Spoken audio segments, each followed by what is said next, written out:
그럼 표결을 앞둔 대통령실 분위기는 어떤지 알아보겠습니다. 구승은 기자, 오늘 대통령실 입장 나온 게 있습니까?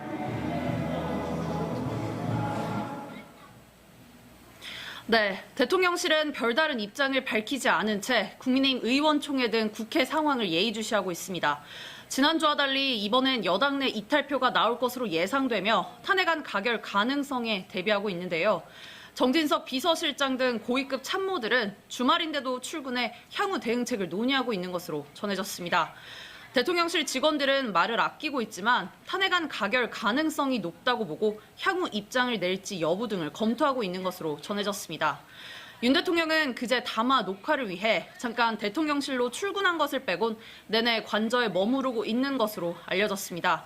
지난주 1차 탄핵안 표결 때와 마찬가지로 오늘도 관저에서 TV 생중계로 표결 과정을 지켜볼 것으로 예상됩니다. 그럼 탄핵안 표결 이후에는 대통령실 상황은 어떻게 되는 건가요?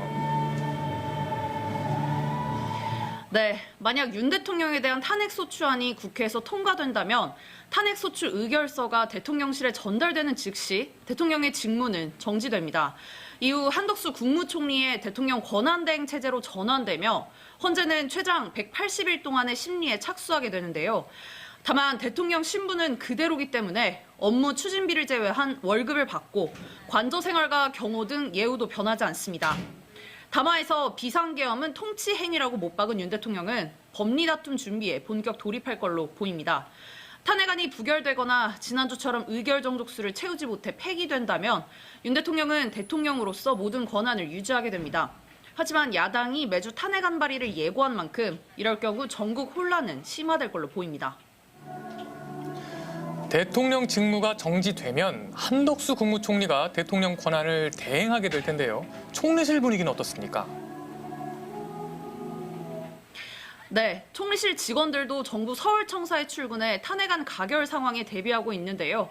한 총리는 삼청동 총리 공간에 머물다가 오후에 서울청사 집무실로 나와 국회 표결을 지켜볼 것으로 전해졌습니다. 탄핵안이 가결되면 한 총리는 정부 수립 이후 10번째 대통령 권한 대행을 맡게 됩니다. 군 통수권과 법률안 공포와 거부 등 헌법상 대통령의 권한을 대부분 이어받습니다. 총리실은 한 총리 권한대행 체제가 출범할 경우 관례대로 대통령실이 아닌 정부 서울청사에서 직무를 이어간다는 입장인데요.